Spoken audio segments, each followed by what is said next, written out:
আমি লেখাস কিচেন থেকে বলছি। আজ আমি আপনাদের মুচমুচে চিংড়ি চপ বানিয়ে দেখাবো। আমি এখানে 20 পিস চিংড়ি মাছ নিয়েছি, নিয়ে ভালো করে ধুয়ে পরিষ্কার করে নিয়েছি। এরপর এর মধ্যে অর্ধেক পাতিলেবুর রস দেব, দিয়ে ভালো করে মাখিয়ে 10 মিনিট রেখে দেব। হাফ চা চামচ নুন, হাফ চা চামচ গুঁড়ো লঙ্কা,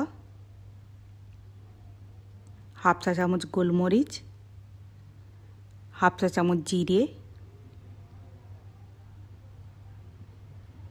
হাফ চা চামচ গরম মশলা, হাফ চা চামচ আদা আর রসুন একসঙ্গে বাটা, একটা কাঁচা লঙ্কা আর 1 চামচ ধনেপাতা পিষে নিয়েছি। এই মশলাগুলো সব চিংড়ি মাছের মধ্যে দিয়ে দেব, দিয়ে ভালো করে মাখিয়ে নেব।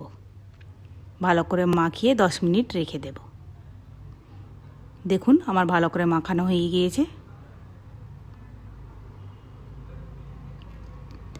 একটা বাটির মধ্যে 2 চামচ ময়দা, 2 চামচ কর্নফ্লাওয়ার নিলাম, অল্প একটু জল দিলাম, দিয়ে ভালো করে গুলে নেব।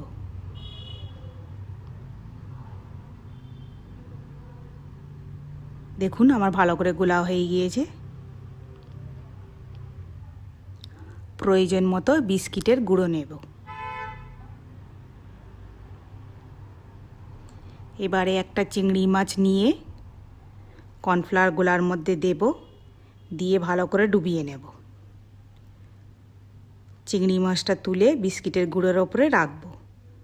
ওপর থেকে ভালো করে বিস্কিটের গুঁড়ো ছড়িয়ে দেব, দিয়ে হাত দিয়ে ভালো করে চেপে চেপে চিংড়ি মাছের গায়ের বিস্কুটের গুঁড়োগুলো লাগিয়ে দেব।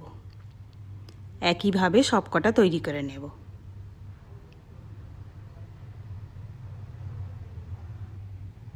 দেখুন এরকম হবে। দেখুন আমি কয়েকটা তৈরি করেছি। গ্যাসের উপর কড়া বসিয়ে দিলাম, 250 গ্রাম সাদা তেল দিয়ে দেব।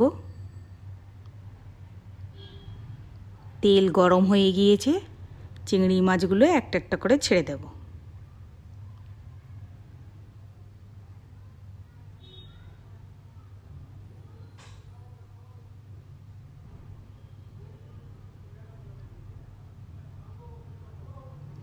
একদিকটা হালকা বাদামি কালার হয়ে গিয়েছে, আমি উল্টে দেব।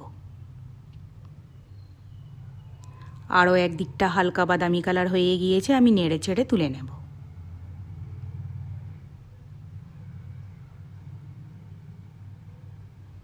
দেখুন আমার মুচমুচে চিংড়ি চপ হয়ে গিয়েছে। আপনাদের যদি আমার রেসিপিটি ভালো লাগে, লাইক, শেয়ার, কমেন্ট করবেন।